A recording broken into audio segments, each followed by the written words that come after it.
Assalamualaikum warahmatullahi wabarakatuh. Alhamdulillah, Allahumma salli ala Sayyidina Muhammad wa ala ali Sayyidina Muhammad. Napoleon Bonaparte datang ke Masjid Al-Azhar Kairo, Mesir. Lalu dengan gagahnya dia naik kuda, masuk ke dalam masjid dengan sepatu botnya. Lalu para kiai-kiai, syekh-syekh itu dia bariskan berjejer. Setelah itu dia panggil stafnya untuk bawa mesin listrik. Lalu dia strum. Akhirnya para ulama itu terkaget. Apa ini? Dia mengatakan inilah peradaban baru dunia. Umat Islam yang ketika itu masih lagi tenggelam dalam perdebatan skolastik khilafiyah, akhirnya tersadar bahwa kita dalam keadaan terjajah. Maka muncullah para ulama yang membangkitkan semangat kita sebagai umat mesti bangkit, sadar halakam yunru'un lam ya'rif qadrahu. Yang celaka itu adalah orang yang tidak sadar bahwa dia sedang terjajah. Umat Islam tercabik-cabik di sebelah bagian utara, Tunisia, Aljazair, Maroko, Mauritania itu dijajah oleh Spanyol dan sebagiannya oleh Inggris, oleh Perancis. Mesir dijajah oleh dua negara, Inggris dan Perancis. Khusus Libya dijajah oleh Italia, Mussolini. Pejuangnya yang luar biasa adalah Umar Mukhtar.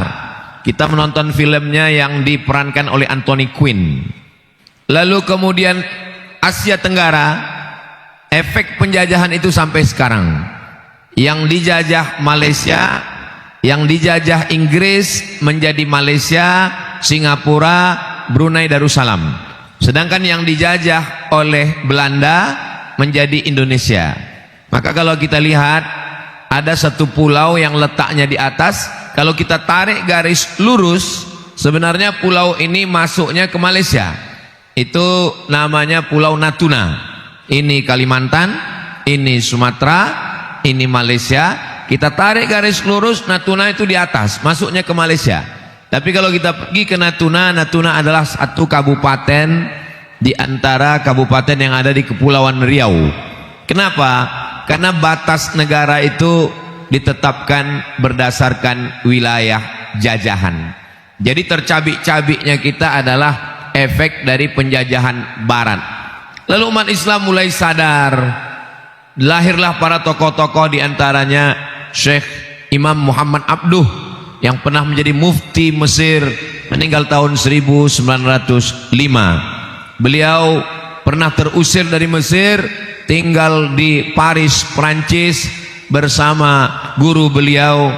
Itulah dia Jamaluddin Al-Afghani yang menuliskan majalah dikirim ke tempat kita berjudul Al-Urwatul Wuthqa, tali yang kuat berpegang, supaya umat ini sadar.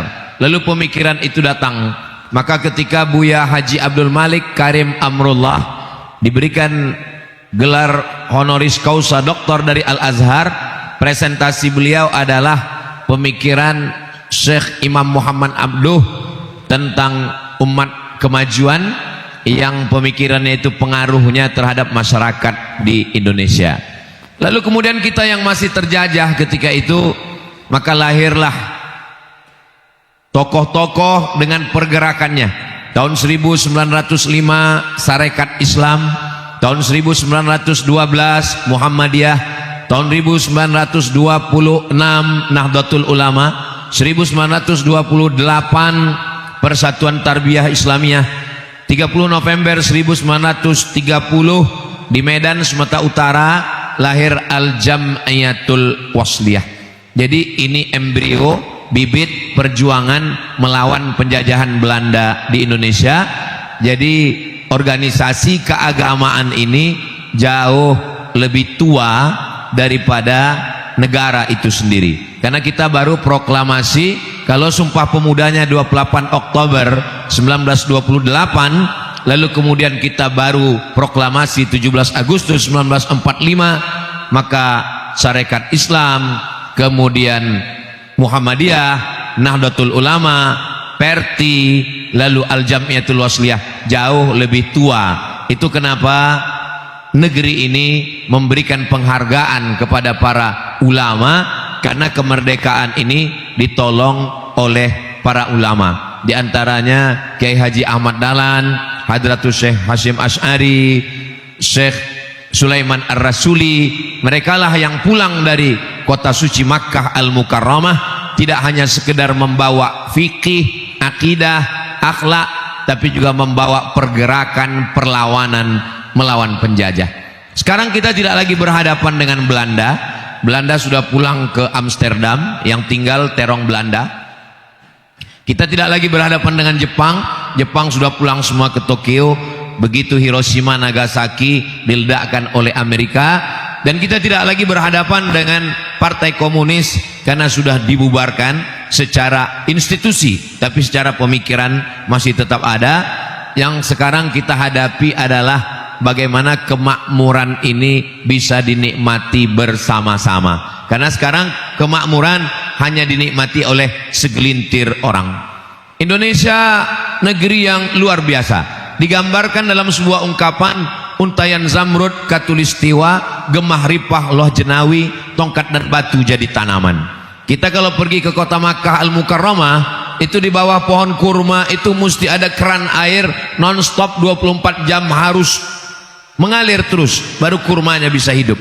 Di tempat kita buang aja itu batang ubi ke belakang, walaupun enggak dilihat, insya Allah besok sudah bisa bertunas.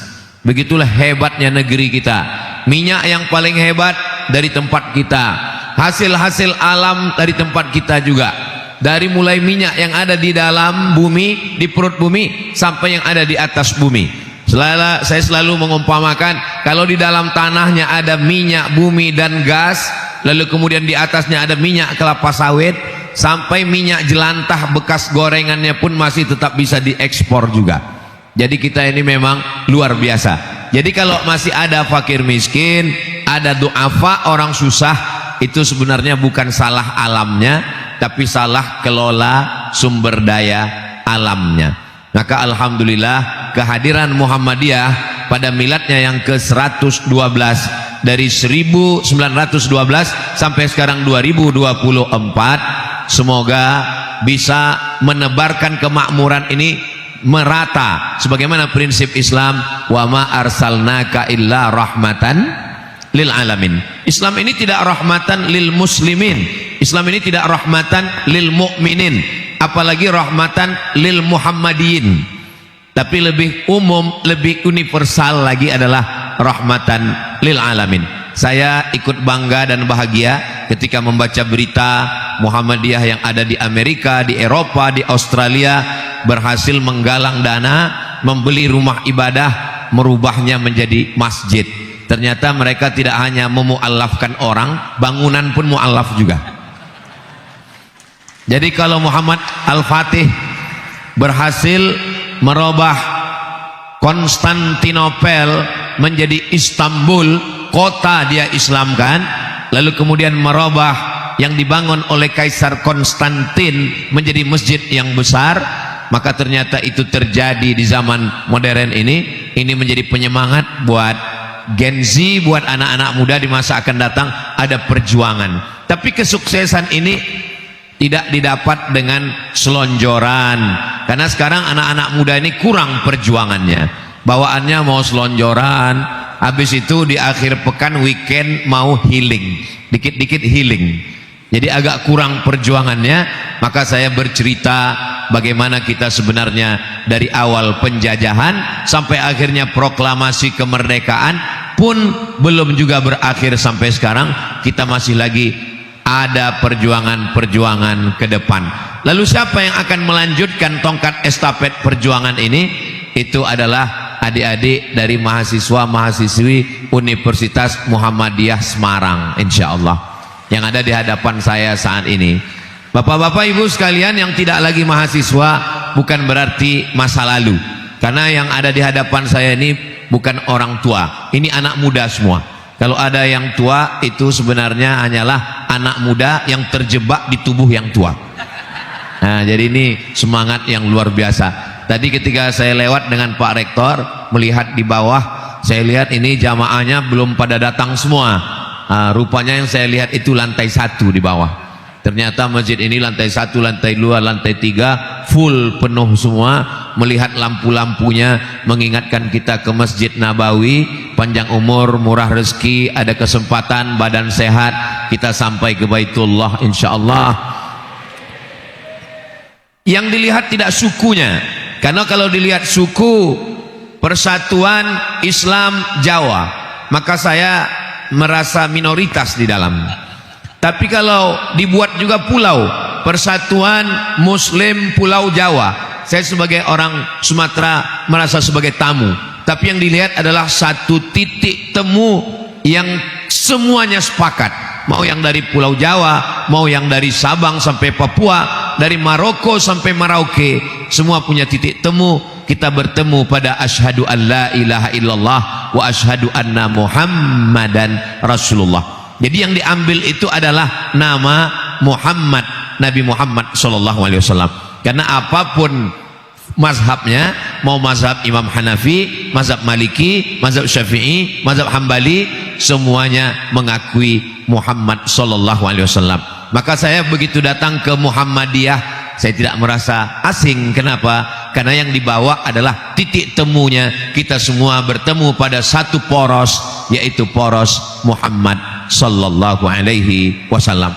Hubungan saya dengan Muhammadiyah, saya ketika pulang dari Maroko tahun 2008, tahun 2009 saya ada kajian khusus hadis setiap Sabtu subuh di Masjid Akramun Nas Universitas Riau.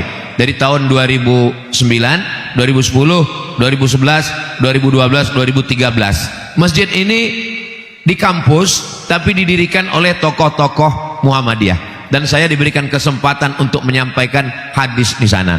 Selama saya menyampaikan hadis di masjid ini, saya tidak pernah jadi imam. Jadi kalau saya diminta jadi imam, saya pura-pura batuk. Kenapa? Karena saya menyadari ada beberapa perbedaan fikih, tapi titik pertemuan kita tetap pada syahadat asyhadu an la ilaha illallah wa asyhadu anna Muhammadan Rasulullah. Ada satu masjid, Masjid Muhammadiyah, saya juga diberikan kesempatan untuk menyampaikan hadis di Pekanbaru Riau. Saya fokus pada hadis karena kebetulan saya belajar di Darul Hadis di Maroko, lalu kemudian melanjutkan S3-nya juga dalam bidang jurusan hadis di Universitas Omdurman Islamic University. Dan saya banyak berteman dengan sahabat-sahabat, Pak Din Samsudin, lalu kemudian Ustadz Salim dari alumni Al-Azhar jurusan tafsir, Ustadz Fahmi Salim, lalu kemudian sahabat saya rektor Universitas Muhammadiyah Riau, Ustadz Dr. Saidul Amin. Pertemanan dan persahabatan ini yang terus berlanjut, dan pada akhirnya hari ini saya datang ke Universitas Muhammadiyah Semarang. Rupanya saya sudah ditunggu dari tahun 2020. Jadi seandainya yang ngundang tahun 2020 itu menikah, itu anaknya sudah umur 3 tahun sekarang. Nah, akhirnya kita bertemu. Beberapa waktu yang lalu kita ketemu di online. Saya bersama Pak Rektor ada buat kajian online, dan yang ikut serta waktu itu lebih 1000 orang. Ternyata yang offline hari ini lebih banyak lagi. Kita bisa bersama. Kalau kita lihat apa yang membuat kita bersama, masjid ini terdiri dari banyak unsur. Ada dindingnya, ada tiangnya, ada kubahnya, ada lantainya, ada mihrabnya, tapi mereka semuanya bersatu atas nama masjid. Kalau masjid aja mau bersatu, mengapa kamu dengan aku tidak? Oleh sebab itu maka yang kita cari adalah titik temu. Kalau kita mencari titik temu, terlalu banyak titik temu untuk mempersatukan kita. Tapi kalau yang mau dicari ini perbedaan, saya dengan Pak Dr. Juma'i juga banyak perbedaan. Dari atas sampai bawah kami udah berbeda. Beliau pecinya hitam, saya putih. Baju saya merah, saya baju putih, beliau hijau. Tapi beliau tidak pernah mempertanyakan. Tapi saya sudah siap jawaban. Seandainya beliau bertanya, kenapa Ustadz pecinya merah, bajunya putih, saya akan jawab NKRI harga mati. Jadi kalau kita tidak ada kecurigaan, kita semuanya menemukan pada titik kebersamaan, maka kita bisa menatap masa depan yang lebih baik. Setelah kita bisa bersama, duduk bersama, lalu pada proses berikutnya mau dibawa kemana hubungan kita? Maka hubungan kita mau dibawa bahwa ini negeri amat sangat kaya, bagaimana kemakmurannya bisa dinikmati orang banyak. Sekarang saya pergi ke pedalaman. Dari ibu kota provinsi Riau, Pekanbaru, saya naik mobil 5 jam ke kabupaten perbatasan provinsi Jambi. Sampai di dalam mobil ditinggal di tepi sungai, kami masuk ke dalam lebih kurang 7 jam. Sampai di dalam kita masih menemukan masjid yang lantainya masih tanah, pernah di semen, pernah mengalami semen tapi sudah nyaris lupa. Dindingnya masih kayu dengan paku-paku yang sudah mulai lapuk. Nggak perlu didorong pakai jari untuk mencopot dindingnya, cukup dengan bersin aja copot. Nah ini kalau kita sudah begini, kita tidak bisa lagi bawa perbedaan. Apapun nama ormasnya, dari latar belakang mana, mazhab apa yang dipakai, maka yang kita, jangankan sesama orang Islam. Orang Islam itu kalau pergi ke laut, lalu di tengah laut ada orang tenggelam, dia tidak akan nanya kamu agamanya apa. Kalau Islam saya tolong, kalau enggak kamu makanan hiu. Tidak begitu. Maka kita ini kalau berbeda agama saja kita bisa saling tolong menolong. La yanhakumullahu 'anil ladzina lam yuqatilukum fid din. Kalau mereka tidak memerangi kamu, walam yukhrijukum min diyarikum, tidak mengusir kamu. 2, mereka tidak memerangi kamu dan mereka tidak mengusir kamu, maka kamu boleh balas dengan 2. Antabarruhum, buat baik pada mereka, wa tuqsitu ilaihim, bersikap adillah pada mereka. Hasan baik, khair baik, jayyid baik, thayyib baik. Tapi kenapa yang dipakai Allah untuk orang yang beda agama ini? Antabarru, barru, birrul walidain. Kata Syekh Yusuf Al-Qardawi, birrul walidain dipakai untuk orang tua. Maknanya kalau tetanggamu yang tidak Islam itu baik, maka kamu balas kebaikannya seperti kamu berbuat baik kepada orang tua kamu. Kalau berbeda agama saja diajarkan demikian, apalagi hanya berbeda organisasi, berbeda warna, baju seragam. Maka ketika kita memahami bahwa beban kita banyak sekali. Saya di mana-mana tausiah, selesai tausiah datang ibu-ibu, Ustadz Abdul Somad, anak saya mau melanjutkan sekolah, tapi sampai sekarang belum punya uang untuk SMP tahfiz. Yang satu lagi datang, saya sudah lulus ke Al-Azhar Ustadz, tapi tiket pesawat saya belum ada. Ini menunjukkan bahwa kita belum lagi kemakmuran itu dinikmati orang banyak. Saudi Arabia tanahnya tandus, tidak ada kebun sawit, tidak ada tanam-tanaman yang hijau. Dia cuman punya minyak, tapi dengan minyaknya itu mendapatkan keberkahan luar biasa. Kita gas punya, minyak punya, emas punya, batu bara punya. Batu bara yang di dalam tanah. Kalau yang di atas tanah ini bisa berjalan. Namanya Abdul Somad batu bara. Saudaraku yang dimuliakan Allah Subhanahu wa taala, maka perjuangan kita sesuai dengan kemampuan kita masing-masing. Kalau kita punya darah politik, maka silakanlah berjuang dengan kekuasaan. 1000 fatwa tentang lokalisasi, mohon maaf, menjijikkan, diucapkan saja kotor, apalagi dilakukan. 1000 fatwa mengatakan haram, haram, haram, tapi dengan satu tanda tangan kepala daerah itu amat sangat bermakna. Itulah kenapa politik bagian dari Islam. Fikih itu ada namanya fikih ibadah, salat, zakat, puasa, haji, umrah. Tapi ada juga fikih muamalah, gadai, jual beli, mudharabah bagi hasil, murabahah permodalan syariah. Tapi juga ada namanya fikih siasah, ditulis oleh Imam Al-Mawardi, satu kitab khusus, meninggal tahun 450 Hijrah, judulnya Al-Ahkam As-Sultaniyah, hukum hakam yang terkait dengan kekuasaan politik. Artinya apa? Umat Islam mengatur politik. Kalau kekuasaan bisa dipakai untuk membuat yang lemah menjadi kuat dan yang kuat menjadi lemah, itu Itu adalah ucapan Abu Bakar Siddiq ketika beliau dilantik menjadi khalifah. Apa kata Abu Bakar Siddiq? Al-qawiyyu fikum dha'ifun indi. Kalau ada di antara kamu orang yang kuat, orang kaya, pejabat, dia lemah. Kenapa? Karena saya berkuasa bisa mengambil hak orang fakir miskin dari dia. Wa dha'ifu fikum qawiyyun indi. Kalau ada di antara kamu orang yang lemah, fakir miskin, anak yatim, du'afa, dia kuat. Kenapa? Saya akan mengambilkan haknya, memberikannya kepada dia. Fakir miskin tidak ngemis, tidak minta, karena ada segenggam kekuasaan yang dipakai untuk menolong agama Allah. Siapa orang yang berkuasa itu? Yang berkuasa itu adalah orang yang tunduk kepada Allah dan Rasulullah sallallahu alaihi wasallam. La tattakhidul kafirin auliya. Jangan kamu angkat orang yang ingkar kepada Allah, ingkar kepada Rasulullah sallallahu alaihi wasallam untuk mengurus urusanmu. Ulil amri, uli orang, amri urusan, ulil amri orang-orang yang mengurus urusan kita.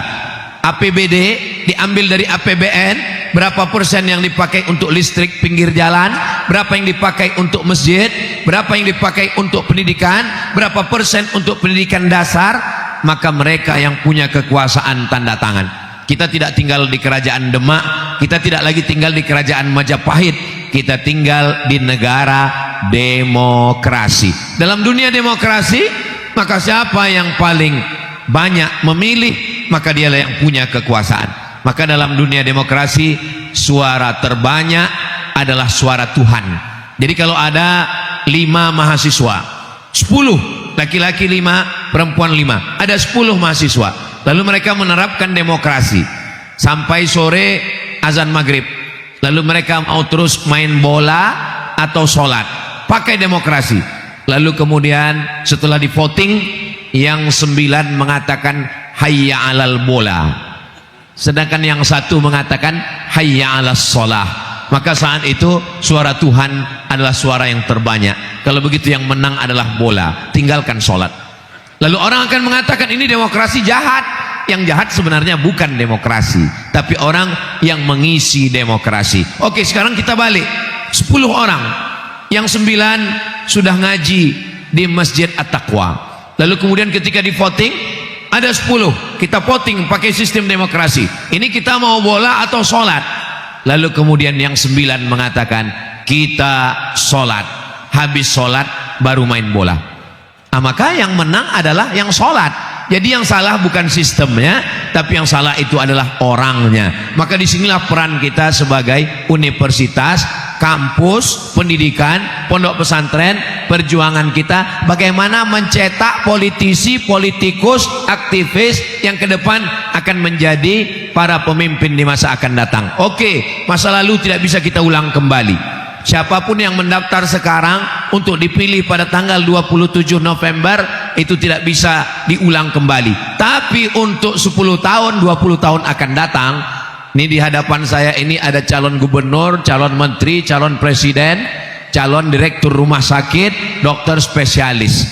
Maka mereka inilah yang akan menjadi tongkat estafet meneruskan perjuangan dakwah di masa akan datang. Kalau dari awal ini dia sudah baik, maka insya Allah suaminya baik, istrinya baik, anaknya baik, masyarakat kecil yang baik.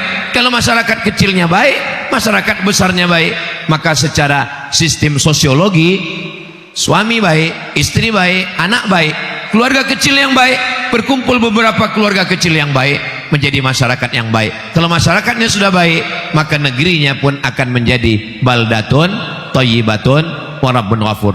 Jadi selama belajar di Universitas Muhammadiyah Semarang, yang laki-laki Masya Allah tempatnya juga spesial, laki-laki khusus laki-laki semua, perempuan khusus perempuan semua. Kenapa dalam ajaran Islam laki-laki ini dipisah dengan perempuan? Karena laki-laki kalau terlalu sering dekat dengan perempuan akan hilang kelelakiannya. Cobalah lihat oknum artis-artis, penata tari, penata busana yang terlalu sering dekat dengan perempuan, akhirnya dia pun lupa dirinya laki-laki apa perempuan. Yang awalnya tegas, kesini sebentar, begitu sudah berapa lama? Sebentar ya. Nah, jadi kalau ada orang mengatakan kenapa dalam pendidikan Islam itu dipisah laki-laki dan perempuan, untuk mempertajam instingnya. Saya pergi ke rumah makan. Makanan begitu banyak, enak-enak semua. Ternyata orang yang bekerja di rumah makan itu di belakang di dapur dia cuma makan nasi dengan tahu, tempe. Pas ditanya, kenapa? Kami ini udah tiap hari ngurus makanan sampai kehilangan selera makan. Ada yang lebih berbahaya. Orang yang setiap hari ngurus perempuan sampai akhirnya hilang selera terhadap perempuan. Itu maka dalam pendidikan ini amat sangat penting. Kenapa perempuan dalam Islam itu ditutup? Kita pergi di pinggir jalan. Nggak usah jauh-jauh di pinggir jalan. Yang ada di hadapan saya ini sekarang, walaupun adik-adik tidak melihat, ini di balik bunga yang mekar indah ini ada anggur satu piring. Anggurnya ditutup plastik, sudah dibuka oleh panitia.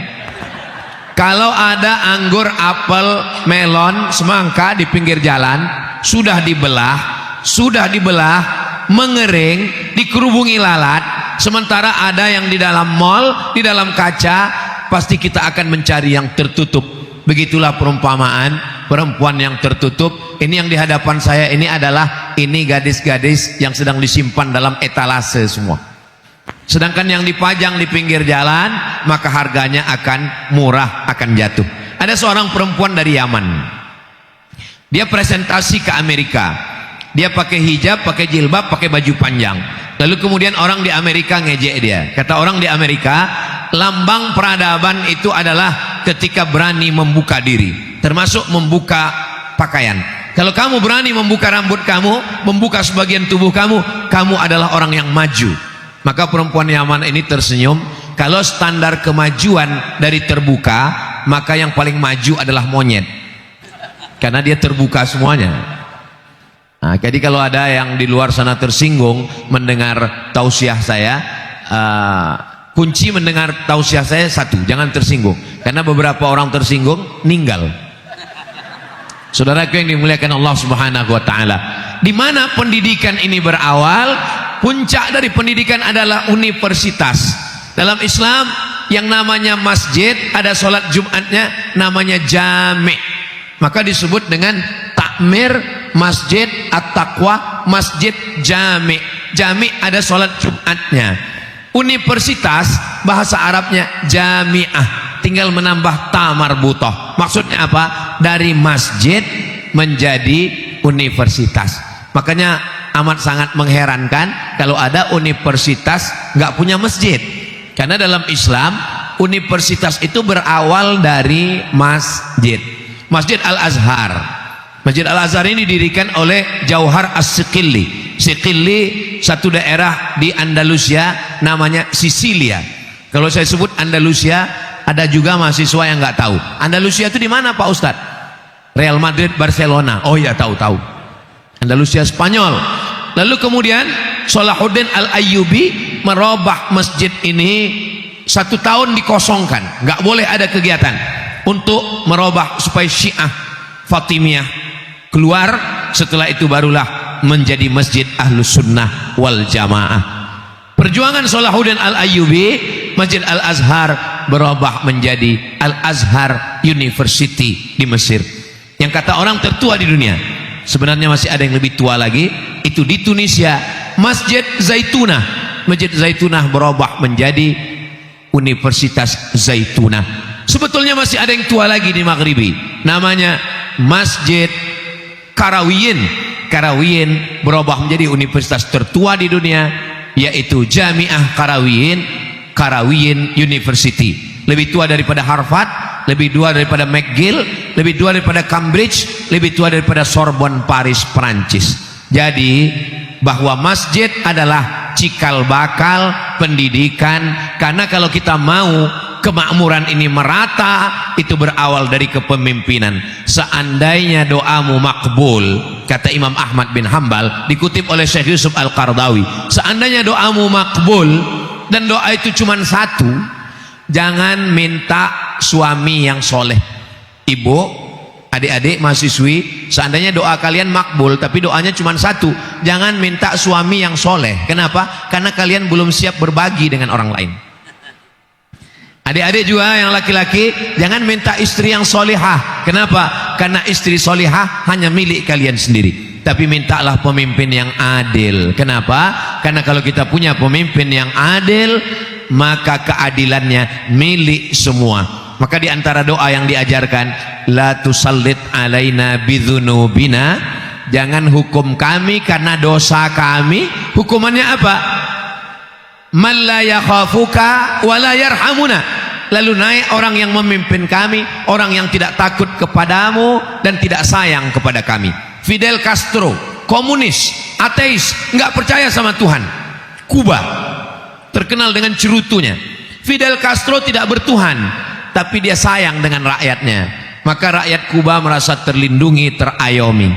Tapi ada yang lebih parah lagi, tidak takut pada Tuhan, tidak sayang pada rakyat, maka hidup di dalam tanah lebih baik daripada di atas tanah. Penderitaan di dalam tanah, mati selesai.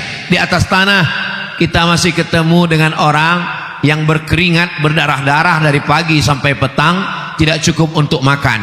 Kuliah UKT begitu tinggi, biaya yang luar biasa. Setelah sarjana pun tidak mendapatkan pekerjaan yang layak. Saya pulang dari Mesir tahun 2002, pulang dari Maroko 2006, membawa titel LCMA, sebelah kiri S1 LC, sebelah kanan MA. LCMA lagi cemas mencari anak gadis.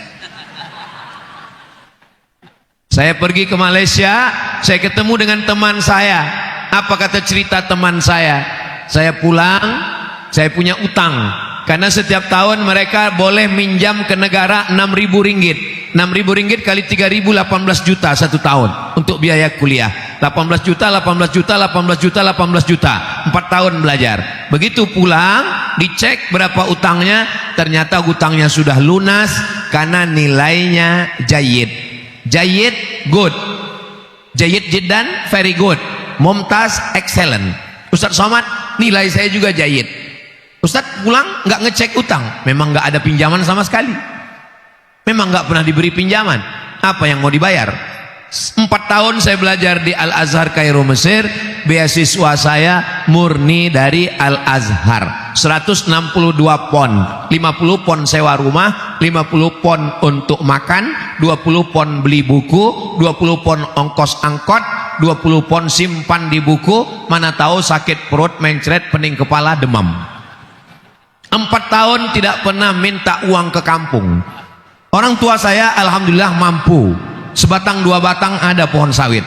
Tapi untuk meminta saya tidak mau. Saya mau merasakan pendidikan, berdikari. Akhirnya hari ini saya bisa bicara kepada adik-adik mahasiswa, kalian belajar. Makanya ketika ada mahasiswa yang nanya ke saya, Ustadz beri saya motivasi, saya sekarang lagi galau, kurang semangat belajar. Saya bilang mudah aja, kasih tahu sama ayah ibu di rumah, jangan kirim belanja 4 tahun, insya Allah semangat. Gimana, siap?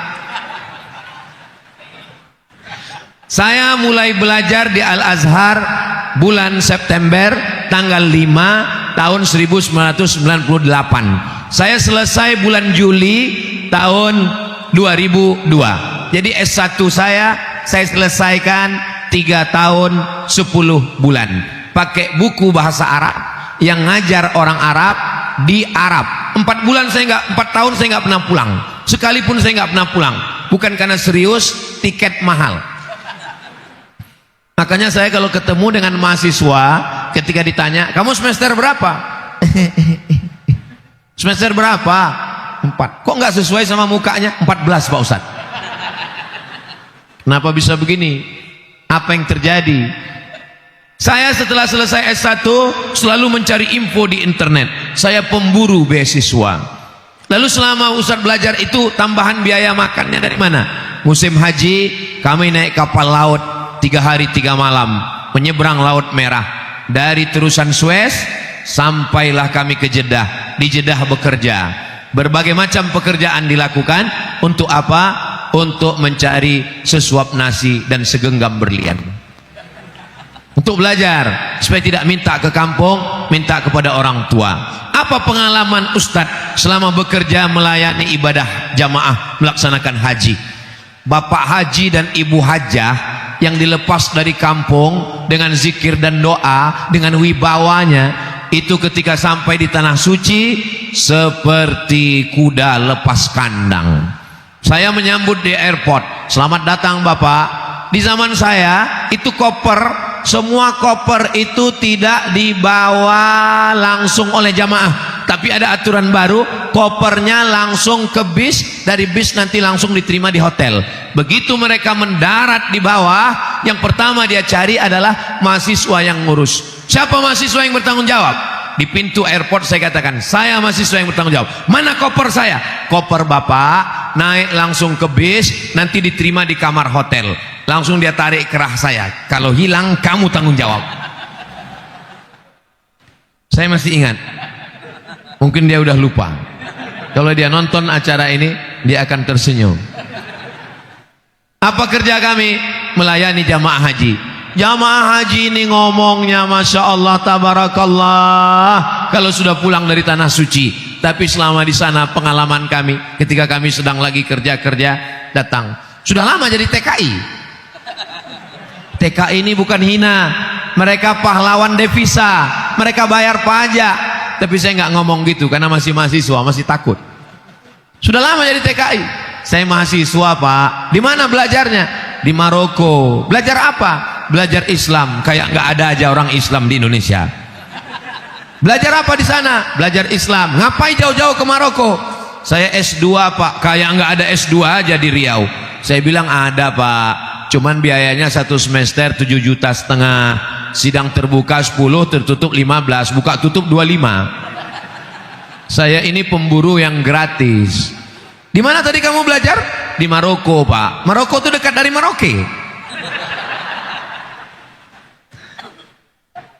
Jadi adik-adik sekalian, maka gantungkan cita-cita setinggi bintang di langit, tapi yakinlah kakimu masih nginjak bumi.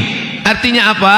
Pulang ke kampung halaman. Ini negeri kita, baldatun thayyibatun wa rabbun ghafur. Ustadz dulu ketika kuliah apa yang Ustadz pikirkan? Yang saya pikirkan simple aja. S1, S2, S3, saya punya ijazah, nanti saya ngelamar jadi dosen di Malaysia, Brunei Darussalam, saya ngajar, punya mobil, punya rumah, liburan, selesai. Tapi ternyata setelah tamat, hidup tidak sesederhana itu, Besti. Kalau saya cuman di kampus, lalu yang mendakwah ke pedalaman, masih ada yang nyembah pohon kayu, nyembah batu, nyembah hantu. Lalu bagaimana dengan anak yatim, fakir miskin? Maka saya tetap ngajar di kampus. 6 bulan sekali saya tetap memberi kuliah umum di University Islam Sultan Syarif Ali Brunei Darussalam, di University Malaysia Sabah, di University Islam Melaka Unimel. Karena perjanjian saya kontrak 2 tahun, setiap 6 bulan sekali, saya nggak sanggup masuk kelas, saya beri untuk kuliah umum. Lalu kemudian di beberapa kampus, saya ingin ketemu dengan mahasiswa-mahasiswa, supaya saya nanti kalau mereka jadi orang, jadi manusia, orang hebat, mereka pernah kenal, walaupun saya bukan dosen mereka, tapi pernah memberikan kuliah kepada mereka. Dan saya ucapkan terima kasih ke Universitas Muhammadiyah Semarang yang sudah mempertemukan saya dengan Bapak Ibu sekalian. Saya yakin dan percaya nanti akan ada dokter spesialis punya kenangan terindah yang malam ini belajar 20 tahun akan datang. Mereka akan menjadi pejabat, menteri kesehatan, kepala dinas, kepala badan, kepala kantor. Istrinya akan bertanya, kamu kuliah di mana dulu? Universitas Muhammadiyah Semarang. Selama kamu kuliah itu apa yang paling berkesan? Yang paling berkesan ketika itu ada satu penceramah di masjid kami. Siapa namanya? Almarhum Abdul Somad. Pada akhirnya hidup hanyalah sepotong kenangan, maka tinggalkanlah kenangan yang baik. Saya ingin menjadi kenangan yang baik pertemuan kita malam ini. Kalau nanti sudah jadi orang, maka jangan hanya menikmati alam yang indah ini untuk diri sendiri. Timah kita, emas kita, pulau yang disebut sebagai pulau emas bernama Sumatera, dengan minyaknya, gas bumi PT Arunnya di Aceh, dengan gas minyaknya di Riau, dengan kelapa sawit terluasnya, dengan hutan yang menghijau, belum lagi Kalimantan, Sulawesi, saudara kita yang ada di Papua.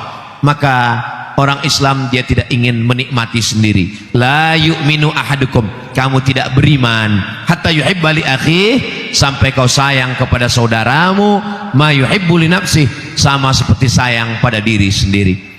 Orang beriman kalau dia makan, dia tidak sedang ingat dirinya saja. Apakah saudara saya juga merasakan hal yang sama lewat di tenggorokan saya? Kalau ada orang Islam pergi ke Makkah bolak-balik, hajinya sampai berkali-kali, tapi ternyata tetangganya masih ada yang belum makan, anak nggak bisa ikut ujian karena tertunda bayar uang sekolah, mati lampunya karena tokennya habis, nggak bisa beli paket, maka sesungguhnya kata Nabi, laisa bil mu'min, dia tidak diakui sebagai orang beriman. Siapa dia? Yabitu syab'anan, tidur dalam keadaan pulas, lelap, wajaruhu ila jambihi ja'i'un, tetangga di samping rumahnya kelaparan. Alhamdulillah kita berada di tempat yang nyaman, masjidnya indah, cantik, bangunan luar biasa, bisa berkumpul dengan para profesor, guru besar, tokoh masyarakat. Tapi nun di pinggir kota masih ada saudara kita yang mengumpulkan kardus, kertas hanya untuk mencari sesuap nasi. Saya dengan segala keterbatasan saya, hanya seorang guru ngaji, hanya bisa memberikan beasiswa 25 orang 1 tahun untuk SMP, kelas 1 25, kelas 2 25, kelas 3 25, SMA kelas 1 25, kelas 2 25, kelas 3 25, laki-laki 25, perempuan 25. Jadi 150 perempuan, 150 laki-laki. Tapi kalau adik-adik berhasil jadi dokter spesialis, orang kaya, saya heran juga kalau anak-anak kecil ditanya, kamu mau jadi apa? Seringkali jawab jadi dokter. Dulu saya sangka jadi dokter itu karena ikut-ikutan temannya. Sekarang saya baru paham kenapa anak-anak itu kalau ditanya mau jadi apa? Jadi dokter. Ternyata dokter itu senternya kecil aja. Beda sama senter jaga malam. Jaga malam senternya gede, baterainya 6. Nyala dari jam 6 sore sampai jam 6 pagi. Dokter senternya kecil, baterainya 1. Tapi hasil duitnya buka mulut 10. Banyak pasien yang takut tutup mulut. Kenapa? Karena dia khawatir buka bayar, tutup bayar lagi. Martil, mohon maaf tukang jangan tersinggung, tukang bawa martil yang kerja harian paling tinggi kalau di Sumatera 100, 250 ribu, itu paling tinggi sudah. Tapi dokter martilnya kecil aja, pukul lutut 20 juta, lutut kiri, lutut kanan. Pantesan anak-anak ketika ditanya mau jadi apa, mau jadi dokter, nggak perlu ngomong banyak dan tulisan nggak perlu bagus. Dan orang yang omongannya didengar, yang paling dengar omongannya, omongan ustadz, orang nggak percaya. Banyak orang nggak percaya, alah ustadz ngomong aja, tapi dokter bohongnya aja percaya.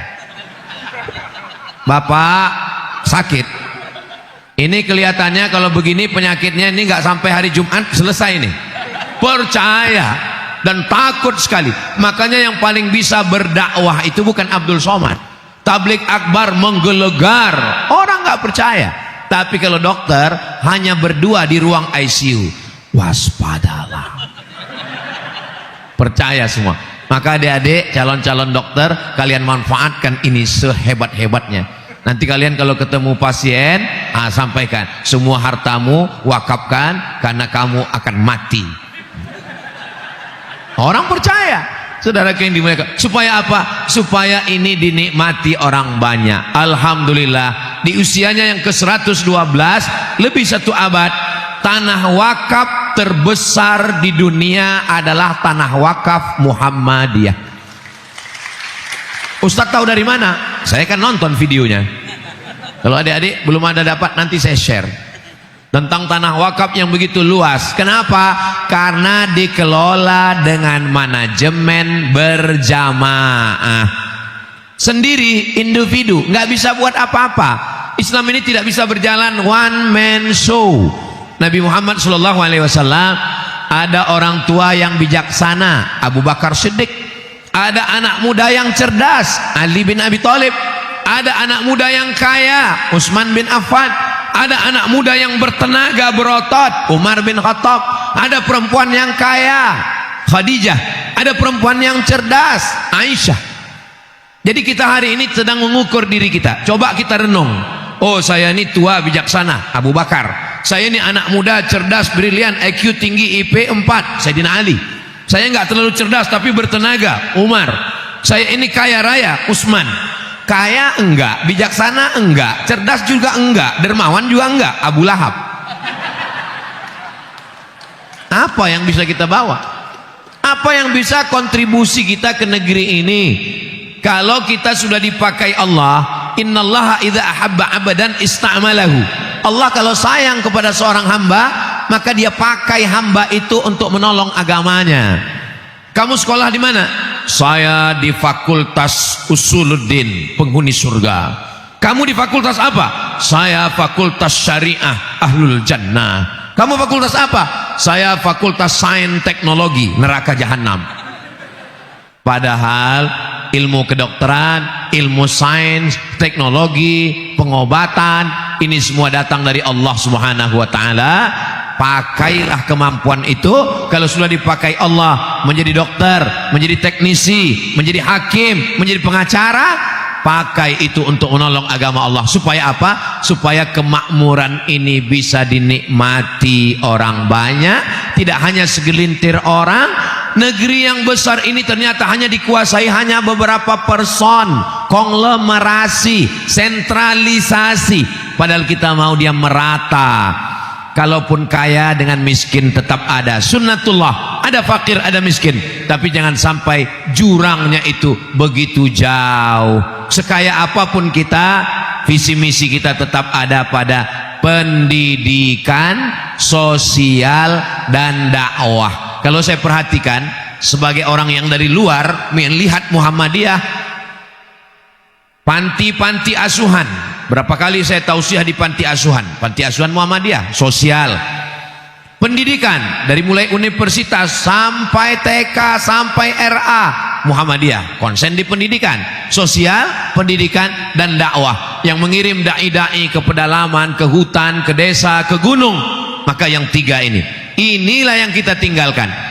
Saya ini dokter spesialis Pak Ustadz, saya nggak bisa buat panti, saya nggak bisa berdakwah. Kita serahkan kepada orang lain, tapi support dananya kita dengan yang kita miliki. La yudraku kulluh, la yutraku kulluh. Kalau nggak bisa buat semuanya, jangan tinggalkan semuanya. Nggak bisa bangun satu masjid, jangan tinggalkan satu masjid.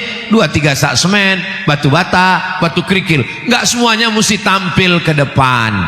Tiang yang kokoh ini, yang kuat itu bukan keramik, justru keramik itu yang paling lemah. Tiang ini yang paling kuat adalah besi di dalam. Besi di dalam itulah yang paling kuat penyangganya. Tapi besi tidak pernah menampilkan keluar. Kalau ada masjid yang besinya keluar, itu masjid belum selesai. Kata besi biar saya di dalam. Kata semen biar saya di dalam. Kata kerikil biar saya di dalam. Hai keramik, kamu yang paling tipis, kamu yang paling murah, kamu yang paling tidak berdaya, tapi untuk acara ini biarlah kamu yang tampil keluar. Keramik yang di luar. Begitu juga dengan masjid. Kalau saya berdiri di hotel sana, buka jendela, yang saya lihat adalah kubah masjid.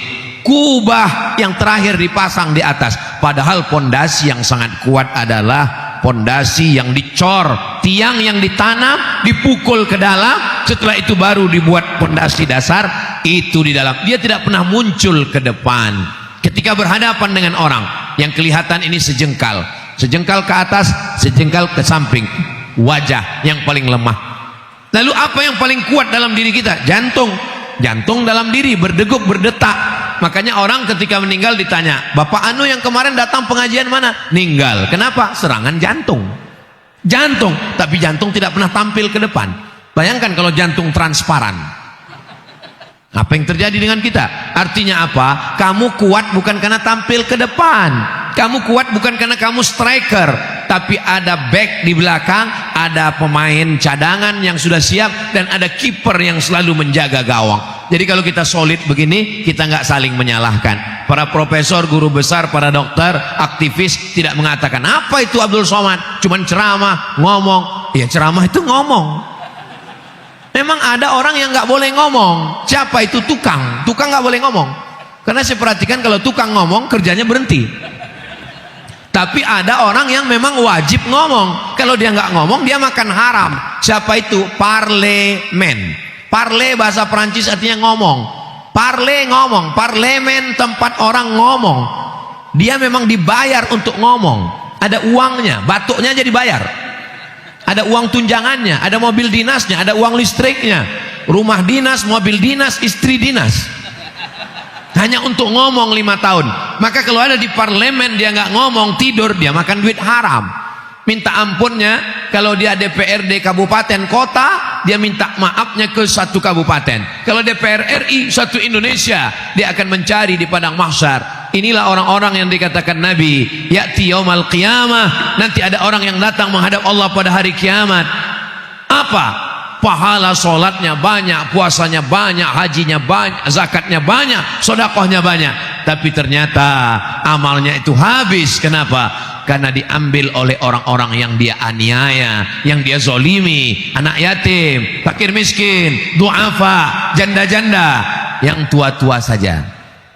Yang muda bisa buka usaha, bapak ibu di kampus bisa buka, dosen-dosen training for trainer. Apa yang bisa kita lakukan? Oh, ini dia nyuci, mohon maaf, dari rumah ke rumah. Bisa dibukakan kursus laundry kecil-kecilan. Lalu dimintakan ke Basnas, Badan Amil Zakat Nasional, untuk modalnya. Orang nggak mau bayar zakat dengan kekuasaan politik. Pegawai, kantor, dinas, BUMD, BUMN, zakat potong atas. Bisa. Siapa yang nggak bisa dengan kekuasaan di ujung jari, di ujung tangan. Itulah pentingnya memilih orang-orang dan mempersiapkan orang. Kampus Universitas Muhammadiyah Semarang mempersiapkan, bukan hanya mempersiapkan tenaga medis, dokter, bukan hanya mempersiapkan dokter spesialis, tapi juga mempersiapkan calon pemimpin masa depan supaya kemakmuran ini merata, dapat dinikmati oleh semua anak bangsa, terlepas dari berbagai suku dan agama di Indonesia, insyaallah. Amin ya rabbal alamin. Saya sudah bicara dari jam 8:30, sekarang jam 9:15. Astaghfirullahalazim, astaghfirullahalazim, alladzi la ilaha illa huwal hayyul qayyum wa atubu ilaih. حمدا يوافي نعمه ويكافئ مزيده يا ربنا لك الحمد كما ينبغي لجلال وجهك الكريم وعظيم سلطانك. اللهم صل على سيدنا محمد وعلى آل سيدنا محمد. اللهم اجعل هذا البلد بلدا آمنا. Jadikanlah negara kesatuan Republik Indonesia negeri yang aman dan damai. Allahumma rzuqna imaman adila, berikan kami pemimpin yang adil dan amanah. La tusallit alaina bidzunubina man la yakhafuka wa la yarhamuna. Jangan hukum kami karena dosa-dosa kami, lalu kau pilihkan pemimpin yang tidak takut kepadamu dan tidak sayang kepada kami, ya Allah. Allahumma dafa'anna al-ghala wal waba wal fahsya wal riba wal zina wal munkar. Selamatkan negeri kami dari malapetaka, bencana, riba, zina, narkoba, LGBT, perbuatan keji dan mungkar. Allahumma ja'alna minal mutahabbina bijalalik. Jadikan kami orang-orang yang bersaudara karena Engkau. Azillana tahta zilli arsyika yauma la zilla illa zilluk. Berikan kami naungan di bawah singgasana arasmu. Pada saat itu tidak ada tempat bernaung kecuali hanya Engkau saja, ya Allah. Allahumma aslih syababal muslimin. Perbaiki anak muda kaum muslimin. La tada' lana dzamban illa ghafartah. Pulang kami dari majelis ilmu ini dalam keadaan bersih dari dosa-dosa.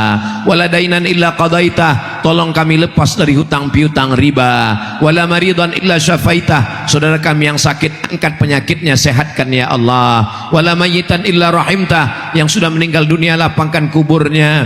Tokoh-tokoh kami, ulama kami, guru kami, jadikan kubur mereka salah satu dari taman surgamu, ya Allah. Wala raghiban illa anjabtah. Yang belum menikah, berikanlah jodoh yang baik-baik, yang soleh dan solihah. Wala aziban illa zawwajtah. Yang belum punya anak, berikanlah keturunan soleh solihah, penghafal Quran, mujahid fi sabilillah. Rabbana hab lana minas solihin. Berikan kami keturunan anak-anak yang soleh dan solihah. Allahumma a'inna ala dzikrika. Tolong hati kami supaya selalu berzikir mengingatmu, wa syukrika, selalu bersyukur kepadamu, wa husna ibadatik, selalu beribadah dengan ibadah yang terbaik.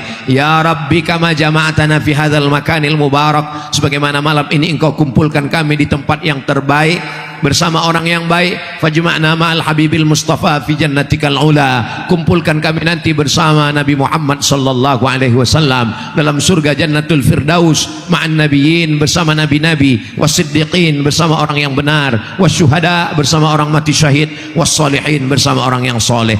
Rabbana atina fid dunya hasanah wa fil akhirati hasanah wa qina adzabannar. Wa sallallahu ala sayyidina Muhammad wa ala alihi wa sahbihi wasallam. Walhamdulillahi rabbil alamin. Terima kasih atas segala perhatian, mohon maaf atas segala kesilapan dan kekhilafan. Saya tutup dengan pantun penutup, menangkap puyuh di Bukit Selasih. Thank you dan terima kasih.